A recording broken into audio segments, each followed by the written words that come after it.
ওটা কি বাবু? এইবার লোকটা চমকে উঠে যেন আমার গা ঘেঁষে এসে থমকে দাঁড়ালো।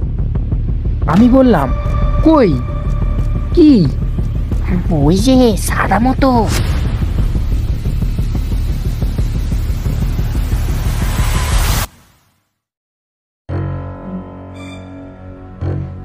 নমস্কার, আমি সঞ্জীব আর আপনি শুনছেন গল্পের শোকেস। গল্পের শোকেসের পক্ষ থেকে আমার সমস্ত শ্রোতা বন্ধুদের উদ্দেশ্যে জানাই নতুন বছরের অনেক অনেক আন্তরিক প্রীতি, শুভেচ্ছা ও ভালোবাসা।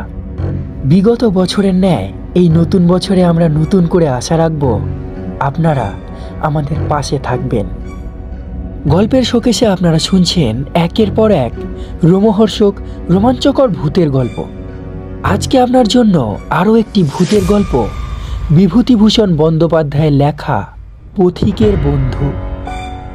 গল্প পাঠে ও গল্পের সূত্রধার আমি সঞ্জীব। শুরু হচ্ছে পথিকের বন্ধু।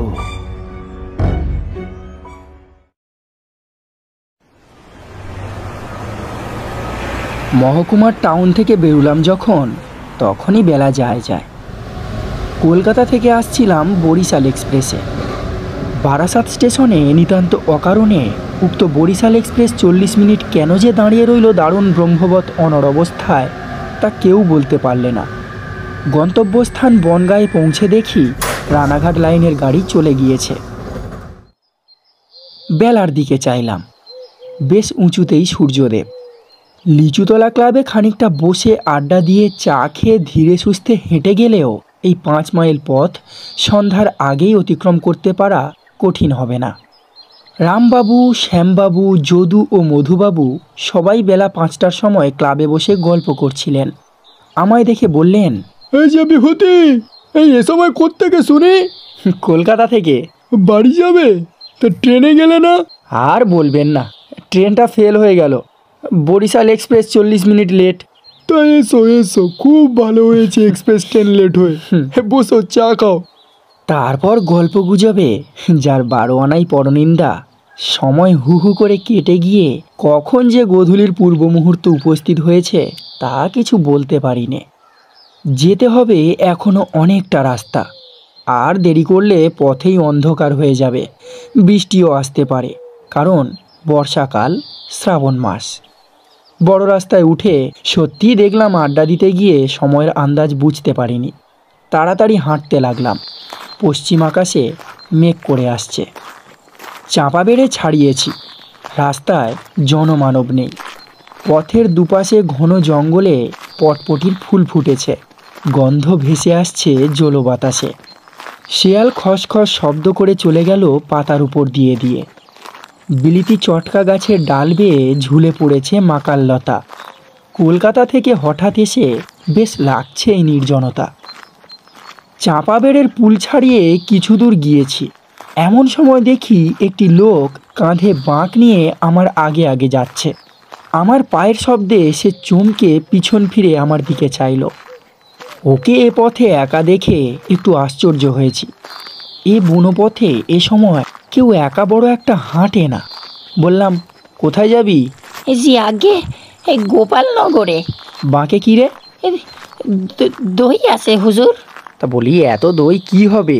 এই নিবারণ ময়রার বাড়ি বায়না আছে, তেনাদের বাড়ি আজ খাওয়ান দাওয়ান। তোদের বাড়ি কোথায়? দই আনছিস কোথা থেকে? এই আগে বেনাপোল থেকে। বলিস কি রে, এই 10 মাইল দূর থেকে দই আনছিস? তা এত দেরি করে ফেললি কেন? লোকটার কণ্ঠস্বরে মনে হয়েছিল ও আমাকে সঙ্গী হিসেবে পেয়ে বাঁচল এই সন্ধ্যাবেলা। একা যেতে ও নিশ্চয়ই ভয় করছিল। আমার প্রশ্নের উত্তরে সে গল্প জুড়ে দিলে কেন তার দেরি হলো দই নিয়ে রওনা হতে। ওদের একটা গরু হারিয়ে গিয়েছিল আজ 5 দিন। খুঁজে খুঁজে হয়রান হয়ে গিয়েছিল। আজ দুপুরের পর হিজলতলার বাঁওড়ে সেই গরুকে চড়তে দেখা গেল। তারপর ওরা দল বেঁধে বেরুলো গরু আনতে। গিয়ে দেখে বাঁওড়ের ধারে একটা লোক বসে আছে। তার কাছেই 6টা গরু একসঙ্গে চড়ছে। সবগুলোই বিভিন্ন গ্রামের হারানো গরু ক্রমে জানা গেল। লোকটা তো ওদের দেখেই দৌড় ইত্যাদি। এইবার বেশ সন্ধে হয়ে এসেছে। বাঁশ আমবনের ভেতরে ভেতরে ঘুলি ঘুলি অন্ধকার। সামনে একখানা শুকনো কাঠ উঁচু চটকা গাছের মাথা থেকে ভেঙে পড়তেই ও চমকে উঠে বললে, কি ও কি? আমি হাসি চেপে বললাম, চটকা গাছের ডাল। লোকটা আশ্বস্ত হয়ে বললে, ও তোমার নাম কি? নিধিরাম, বাড়ি? কটক জেলা। সত্যি? তা তুমি তো বেশ বাঙালির মতোই কথাবার্তা বলছো। তা হবে না বাবু, বেনাপোলের কাছে কাসুন্দিয়াতে আমার 15 বছর কেটে গেল। ওখানে আমার গরুর বাথান, 20টা গাই গরু, 15-16টা বকনা বাছুর, মস্ত বাথান। রোজ আধমন করে দুধ হয়। এড়ে বাছুর আমরা রাখি নে, শুধু বকনা বাছুর রেখে দিই। এড়ে বিক্রি করে ফেলি বাবু। লোকটা একটু বেশিই বকে। আমাকে পেয়ে ওর বকুনি আর থামতে চায় না। একা যাচ্ছিল, আমায় পেয়ে ও ভারী খুশি হয়েছে, ভরসা পেয়েছে এই সন্ধেবেলা। বললে, এই বৃষ্টি আর হলো না বাবু, কি বলেন? সেই রকমই তো দেখছি। এবার বড় 2 বছর আমন ধানের রোয়া হলো কই। বীজ পাতা ছিল 2 কাঠা ভুঁই, সে বীজ লালচে হয়ে এসেছে। ওই দেখুন কেমন মেঘ করে আসছিল, আবার ফর্সা হয়ে এলো। এবার আমাদের এদিকে খুব কম বৃষ্টি হয়েছে, আমন ধানের রোয়া হয়নি। চাষা মহলে হাহাকার পড়ে গিয়েছে। ধানের দর ছিল 4 কাঠা মন, এখন উঠেছে 7.5 টাকা মন। এই গরিব দুঃখী লোকেরা এর মধ্যে উপোস শুরু করে দিয়েছে। আমায় আবার বললে, গরুগুলো অনেক কষ্ট করে মানুষ করা, এবার বিচুলি অভাবে মারা পড়বে বাবু। কাঁচা ঘাস কেটে খাওয়াবে। বর্ষাকালে কোনো গরু বিচুলি খায়? সবই কাঁচা ঘাস খেয়ে বাঁচে। বেতনা নদীর ধারে আগে কত কাঁচা ঘাস পাওয়া যেত, এই এখন সব আঁটি বেঁধে এনে এনে বনগা শহরে বিক্রি করে। শহরে বাবুরা 4 আনা 14 পয়সা 1 আঁটি কিনছে। হ্যাঁ, আমাদের গরুর ঘাস নিয়েই মুশকিল। ওটা কি বাবু? এইবার লোকটা চমকে উঠে যেন আমার গা ঘেঁষে এসে থমকে দাঁড়ালো। আমি বললাম, কই? কি? ওই যে সাদা মতো। চেয়ে দেখলাম কিছুই না। মাকাল লতার মোটা সাদা লতা গাছের ডাল থেকে ঝুলে দুলছে অন্ধকারে। লোকটা দেখছি ভীষণ ভীতু। হঠাৎ আমার মনে একটা দুষ্টু বুদ্ধি জাগলো। আমায়ও বললে, বাবু আপনি কোথায় যাবেন? আমি একটু গিয়ে ডান দিকের রাস্তায় নেমে যাব, ওখানেই আমার গাঁ। ও, তা গোপালনগর এখন থেকে কত দূরে আছে? তা 1.5 মাইল তো হবে। কি বলছি, পথে কোনো ভয় ডর নেই তো? আমি জোরে ঘাড় নেড়ে বললাম, না, ভয় কিসের? এ অঞ্চলে বাঘটাগ নেই, বুনো শুয়োরও নেই। সে বললে, আমি বাঘের কথা বলিনি বাবু, বলি এই সন্ধেবেলা আবার তেনাদের নাম করতে নেই। সেই সেই তাঁদের তাঁদের ও ভূত প্রেতের? ও কি, ও নাম মুখে করবেন না সন্ধেবেলা। এই রাম রাম রাম রাম রাম রাম রাম রাম রাম রাম রাম রাম, ও নাম কি করতে আছে এখন এ সময়? আমি অতি কষ্টে হাসি চেপে বললাম, ও বুঝেছি। তবে একটা কথা, যখন তুমি বিদেশি লোক তখন তোমাকে সব খুলে বলাই ভালো। কি বাবু? দাঁড়াও এখানে, আমি তো এখনই নেমে যাব। তুমি একা যাচ্ছ এতটা পথ অন্ধকারে, পথে জনপ্রাণী নেই। আমার বর্ণনার বহর শুনে লোকটা আরও আমার দিকে ঘেঁষে দাঁড়ায়। আমার মুখের দিকে হাঁ করে চেয়ে বললে, তারপর বাবু? তারপর আর কি, তোমাকে বলা আমার উচিত নয়, কিন্তু যখন জিজ্ঞেস করলে তখন না বলাটাও তো ঠিক নয়। বিশেষ করে একা যখন যাচ্ছ, সঙ্গে নেই লোক। ওই যে একটা সাঁকো আছে রাস্তার ওপর বনের পাশে, ওই সাঁকোটা বড় খারাপ জায়গা। কেন বাবু? ও জায়গাটাতে ভূত মানে ওরা সব আছেন কি না।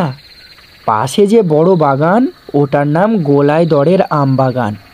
বড্ড খারাপ জায়গা। অনেক দিন আগে, তখন আমি ছেলে মানুষ, একবার একজন এই তোমার মতোই বিদেশি লোক একা যাচ্ছিল গোপালনগরে সন্ধ্যের পর। তার পরদিন সকালবেলা দেখা গেল কিসে তার ঘাটটা ভেঙে মেরে ফেলে রেখেছে সাঁকোর তলায়। এ আমার নিজের চোখে দেখা। হ্যাঁ, কথাটা তোমায় বলা উচিত নয়, তবে যখন জিজ্ঞেস করলে তখন চেপে রাখাও তো উচিত নয়। একটা বিপদ হতে দেরি লাগে না। তখন তুমি বলতে পারো, বাবু আপনি জেনে শুনেও আমায় বলেননি কেন? সন্ধ্যের পর কেউ এ পথে যায় না। প্রাণ হাতে করে যেতে হয়। আজ বছর 2 আগে এক রাখাল ছোঁড়া দিন দুপুরে অজ্ঞান হয়ে পড়েছিল সাঁকোর তলায়। যাক, সে তুমি রাম রাম বলতে বলতে চলে যাও, কোনো ভয় নেই। বাবু, আপনি কি নেমে যাবেন? হ্যাঁ, আগে আমার গাঁয়ের রাস্তা নেমে গেল, আমি এইবার চলে যাব। তাই তো বাবু, একা আমি কি করে যাব? রাখে কেষ্ট মারে কে, আর মারে কেষ্ট রাখে কে? কপালে মৃত্যু থাকলে কেউ সামলাতে পারে না, আর না থাকলে কেউ মারতে পারে না। রাম রাম বলতে বলতে চলে যাও। এই দাঁড়াও দাঁড়াও, আজ আবার তিথিটা কি যেন? চতুর্দশী। তিথিটা ভালো নয়। অমাবস্যে, চতুর্দশী, প্রীতিপদ, এই তিথিগুলো খারাপ। কেন কেন বাবু? সে আর তোমাকে বলে কি হবে? তুমি সন্ধ্যের অন্ধকারে একা রাস্তার ওপর যেতে হবে, এখনো তোমায় 1 ক্রোশ পথ, ক্রমশ ঘুটঘুটে অন্ধকার হয়ে আসছে। তবে তোমায় বলা আমার উচিত, বিদেশি লোক, তোমায় সব কথা খুলে না বলাটাও ঠিক নয়। একটা বিপদ হতে কতক্ষণ, তখন তুমি আমায় দোষ দিতে পারো।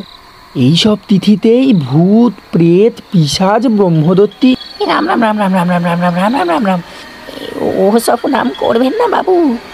মানে ওনারা সব বার হয়ে থাকেন কি না? তাই নাকি? তবে তো। আবার কি জানো, এই চতুর্দশী তিথিতে গলায় দড়ি দিয়ে অপমৃত্যু ঘটেছে এমন ভূতেরা বার হয়। আমি একবার বড় বিপদে পড়েছিলাম। লোকটা আড়ষ্ট সুরে বললে, কি বাবু? একটা শ্মশানের ধার দিয়ে সেবার যাচ্ছিলাম, সেও এই ভূত চতুর্দশী তিথি। দেখি যে অন্ধকারে গাছের ডাল থেকে কি একটা যেন ঝুলছে। কাছে গিয়ে দেখি একটা মেয়ে মানুষ গলায় দড়ি দিয়ে ঝুলছে আর হি হি করে হাসছে। লোকটা আঁতকে উঠে বললে, কি সর্বনাশ! যাক, ওই আমার রাস্তা নেমে গেল, আমি চললাম এবার। যাও তুমি, একটু সাবধানে যাও কেমন? সাবধানের মার নেই। কথা শেষ না করেই আমি আমাদের গ্রামের পথে নেমে পড়লাম। ও কাঁদো কাঁদো সুরে বললে, বাবু, আমাকে একটু এগিয়ে নিয়ে সাঁকোটা পার করে দেন যদি। আমি শিউরে বলে উঠি, হ্যাঁ আমি? না না, ও আমার কম্য নয়, আমাকে তারপর কে এগিয়ে দেবে? বাবা রে, প্রাণ হাতে করে যাওয়া ওসব জায়গায় একে আজ ভূত চতুর্দশী। রাম রাম রাম রাম রাম রাম রাম রাম। তুমি চলে যাও, একটু জোর পায়, আবার রাস্তাও তো কম নয়, তোমাকে যেতেও হবে 1 মাইল 1.5 মাইল রাস্তা, আর এই অন্ধকার। আচ্ছা চলি, তুমি বিদেশি লোক, জিজ্ঞেস করলে তাই এত কথা বলা, নইলে কি দরকার? আমাদের রাস্তায় নেমে কয়েক পা মাত্র এগিয়েছি, লোকটা দেখি ডাকছে, বাবু, ও বাবু, বাবু, বাবু একটা কথা শুনুন। ও বাবু। পিছন ফিরে দেখি কাঁধের বাঁকটা একটি শিশু গাছের তলায় নামিয়ে দাঁড়িয়েছে। বললাম, কি? বলছিলাম যে এই দইগুলো নিয়ে আমি এখন কি করি বাবু? কি আর করবে, বায়না রয়েছে 1 মুঠো টাকা, দিয়ে এসো। রাত হয়ে গিয়েছে, ওদের খাওয়ানো দাওয়ানোর সময় হলো। রাম বলে এগিয়ে পড়ো, সাবধানে যেও। আর কোনো কথা না বলে আমি হন হন করে হাঁটতে আরম্ভ করলাম। শুনলাম ও আবার ডাকছে, ও বাবু, বাবু, ও বাবু, শুনে যান, শুনে যান একটা কথা বাবু। ও বাবু, বাবু শুনে যান বাবু। ও বাবু, বাবু শুনে যান। দূরে ওর গলার সুরটা যেন আর্তনাদের মতো শোনাচ্ছিল। শুনছিলেন পথিকের বন্ধু। গল্পটি কেমন লাগলো কমেন্ট করে জানাতে ভুলবেন না। গল্পটি যদি ভালো লাগে তাহলে অবশ্যই একটি লাইক করে বন্ধুদের সঙ্গে শেয়ার করবেন। আর হ্যাঁ, আপনারা আমাদের কাছে কেমন গল্প শুনতে চান সেটাও কমেন্ট বক্সে জানাতে পারেন। আপনাদের মতামত আমাদের জন্য খুবই গুরুত্বপূর্ণ। আর যারা নিয়মিত আমাদের চ্যানেলে গল্প শুনছেন কিন্তু সাবস্ক্রাইব করছেন না, তাদের উদ্দেশ্যে জানাই, প্লিজ সাবস্ক্রাইবটা করে নেবেন, কারণ আপনাদের ছোট ছোট সাপোর্ট আমাদেরকে গল্প বানাতে অনেক অনেক অনুপ্রেরণা যোগায়। দেখা হবে আবার আরও একটি নতুন গল্পের সঙ্গে। ততক্ষণ ভালো থাকুন, সুস্থ থাকুন।